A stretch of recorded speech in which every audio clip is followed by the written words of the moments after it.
명당을 차지한 자 반드시 대가를 치른다. 풍수설화 속 잔혹한 저주의 비밀. 땅에 숨겨진 욕망의 이야기. 병풍처럼 둘러싼 산줄기 사이로 한 줄기 햇살이 특정한 땅 한 자락만을 비춘다. 그 땅 위로 서서히 황금빛 기운이 스며드는 신비로운 비주얼. 이 땅에 묻히면 3대가 정승판서를 낸다. 여러분, 혹시 이런 말 들어보셨나요? 저 자리에 묘를 쓰면 자손 대대로 부귀영화를 누린다. 바로 명당, 그리고 그 명당을 찾아주는 사람, 직관에 대한 이야기입니다. 조선시대 사람들은 정말로 믿었습니다. 땅에는 눈에 보이지 않는 기운, 혈이 흐르고 있고 그 기운이 모이는 자리에 조상을 모시면 자손이 대대손손 큰 복을 받는다고 말이죠. 그런데 참 이상합니다. 전국 각지에서 전해지는 명당 설화들을 가만히 살펴보면 단 한 편도 순탄하게 흘러가지 않습니다. 명당을 찾아낸 사람은 반드시 무언가를 잃습니다.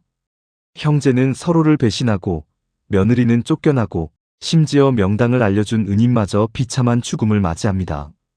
대체 왜 좋은 땅을 차지하는 이야기가 이렇게까지 잔인하게 흘러가야만 했을까요? 오늘은 그 답을 찾아 전국 방방곡곡의 풍수설화 속으로 들어가 보겠습니다. 그 일부 3가지 저주받은 명당 이야기.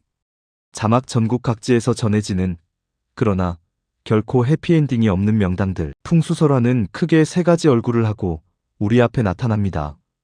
하나씩 만나보시죠. 1. 금기영 3년만 참았더라면. 다 쓰러져가는 초가집. 남루한 옷을 입은 노인이 지팡이를 짚고 대문 앞에 서 있다. 그 뒤로 컴컴한 밤하늘. 부부가 100일 동안 한 방을 쓰지 마시오. 어느 가난한 선비의 집에 다해진 옷을 입은 노인이 하룻밤 묵어가길 청합니다. 선비는 없는 살림에도 노인을 정성껏 대접했습니다. 다음 날 아침 노인은 은혜에 보답하겠다며 뒷산으로 선비를 이끌었습니다. 그러고는 산 중턱의 한 자리를 가리키며 이렇게 말합니다. 이곳에 선친의 묘를 옮기시오. 그리하면 당신의 아들이 정승이 될 것이오. 다만 한 가지, 묘를 쓴 날로부터 꼭 100일 동안은 부부가 한 방에 들지 말아야 하오. 이 약속을 어기면 모든 것이 물거품이 되오. 선비는 굳게 약속하고 그날로 묘를 옮겼습니다. 정말로 집안에 좋은 기운이 돌기 시작했습니다. 없던 재물이 조금씩 늘어났죠. 99일째 되던 밤, 선비의 아내가 조심스레 문을 두드렸습니다. 여보, 하루만 지나면 100일인데 오늘 밤만은 그냥 안 될까요? 끝내 아내를. 그런데 바로 그날 밤 마당에 세워둔 커다란 정자나무에 벼락이 떨어졌습니다. 다음 날 아침 놀란 선비가 뒷산으로 달려가 보니 묘자리 위에 있던 커다란 바위가 산산조각이 나 있었습니다. 바위 틈에서는 붉은 피처럼 보이는 물이 흘러나오고 있었지요. 그날 이후 선비의 집안은 서서히 몰락하기 시작했습니다. 단 하루, 정말 단 하루를 참지 못해서 말입니다. 배신영 형이 훔친 동생의 명당. 두 형제가 산에서 지팡이를 짚고 걷다가 형이 몰래 동생 뒤에서 나뭇가지로 표식을 지우는 모습. 이 자리는 내가 먼저 찾았다. 두 번째 이야기는 조금 더 씁쓸합니다. 바로 형제간의 배신입니다. 가난한 형제가 아버지의 묘자리를 구하러 함께 산을 헤맵니다. 동생은 젊은 시절 직관 밑에서 잔심부름을 하며 어깨너머로 풍수를 익혔습니다. 어느 날 동생이 마침내 진짜 명당을 찾아냅니다. 장군대 좌영, 장군이 앉아있는 형상의 자리로 후손 중에 반드시 큰 장수가 나온다는 명당이었습니다. 동생은 너무 기뻐 형에게 이 사실을 알렸습니다. 그런데 형의 마음속에서 검은 욕심이 스멀스멀 피어올랐습니다. 저 자리는 내가 장남이니 내가 차지해야 마땅하다. 형은 동생 몰래 밤중에 아버지의 관을 옮겨 동생이 표시해둔 진짜 혈자리에서 딱 3걸음 옆으로 옮겨 묻어버립니다.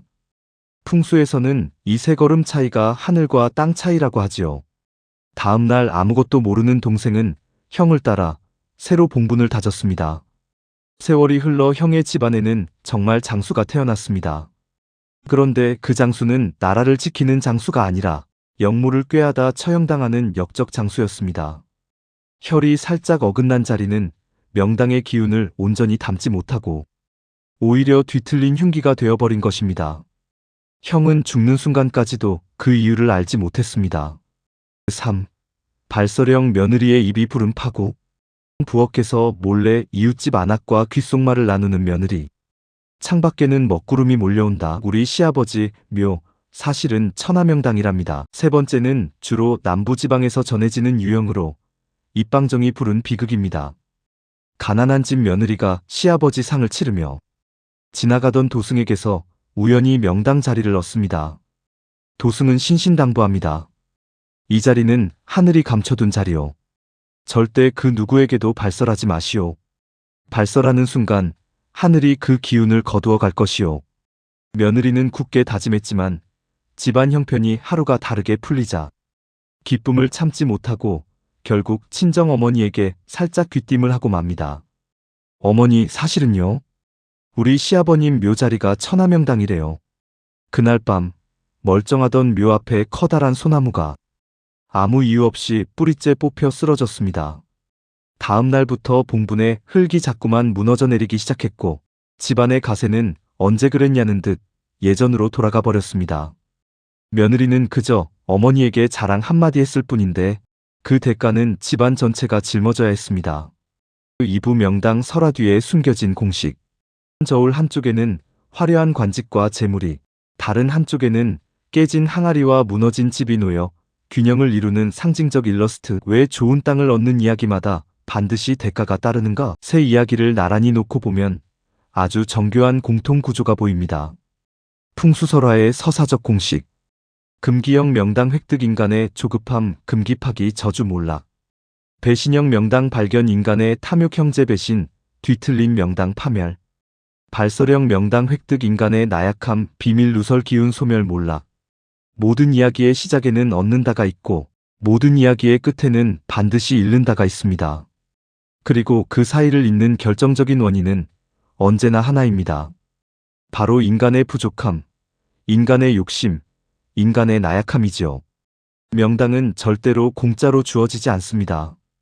반드시 조건이 붙습니다. 침묵하라, 참으라, 나누지 마라. 그리고 그 조건은 인간이기에 결국 지켜지지 못합니다.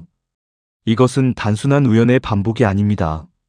민중이 대대로 이야기를 전하며 다듬어온 아주 의도적인 설계입니다. 3부 왜 민중은 얻고 나서 잃는 이야기를 만들었을까? 조선시대 논밭에서 허리 굽혀 일하는 백성들과 저 멀리 기와집에서 풍족하게 사는 양반가의 대비되는 모습. 자막 풍수설화가 감추고 있는 신분제 사회의 민낯. 나레이션. 왜 하필 땅이었을까요? 그리고 왜 그 땅에서 얻은 복은 항상 오래가지 못했을까요? 조선시대 부와 신분은 태어날 때부터 정해져 있었습니다. 아무리 열심히 일해도 평민이 양반이 될 수 없었고 아무리 재능이 뛰어나도 서얼은 벼슬길에 나설 수 없었습니다. 이런 꽉 막힌 세상에서 유일하게 상상할 수 있었던 신분 상승의 통로, 그것이 바로 명당이었습니다. 땅 속에 흐르는 기운만 잘 타면 돈도 배경도 없는 나 같은 사람도 자식대에서는 정승판서를 낼 수 있다는 희망 말입니다. 하지만 동시에 민중들은 뼈저리게 알고 있었습니다. 현실에서 그런 신분 상승은 결코 순탄하게 이루어지지 않는다는 것을요. 설령 어쩌다 부를 얻더라도 그 부는 오래가지 못하고 관아의 트집이나 양반가의 횡포 혹은 형제간의 다툼으로 금세 다시 흩어지고 많은 것을 숱하게 지켜봐 왔습니다. 이 뼈아픈 경험이 이야기 속에 고스란히 녹아든 것입니다. 명당을 얻어도 결국 대가를 치른다는 결말은 사실 이 세상에서 벼락부자가 되는 길은 없다는 민중들의 냉정한 현실 인식이 담긴 경고였습니다. 그리고 여기에는 또 하나의 숨은 메시지가 있습니다. 바로 탐욕에 대한 경계입니다. 가진 것 없는 백성들 사이에서 명당을 두고 형제가 서로 배신하고 며느리가 입방정을 떠는 이야기가 계속 반복해서 전해진 이유는 무엇일까요?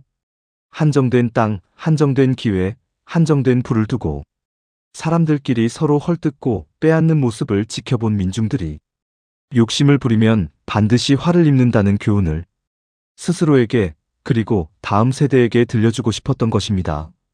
결국 풍수설화 속 저주받은 명당이란 쉽게 얻은 행운은 반드시 그만한 그림자를 몰고 온다는 아주 오래되고 정직한 삶의 지혜였던 셈입니다. 당신의 명당은 어디에 있습니까? 현대의 도시 야경. 화려한 빌딩 숲 아래, 로또 판매점 앞에 줄지어 선 사람들의 뒷모습이 서서히 비춰진다. 지금 우리는 어떤 명당을 찾아 헤매고 있을까요? 땅속 기운으로 팔자를 바꾸려던 사람들의 마음. 그것은 사실 지금 우리와 크게 다르지 않습니다. 우리는 여전히 한 방을 꿈꿉니다.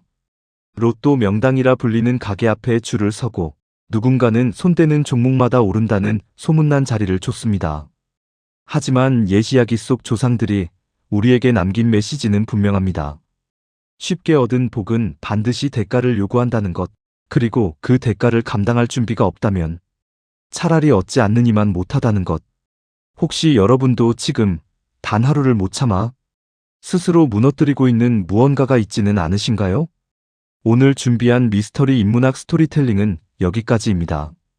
이야기가 마음에 와닿으셨다면 구독과 좋아요, 그리고 알림 설정까지 꾹 눌러주세요.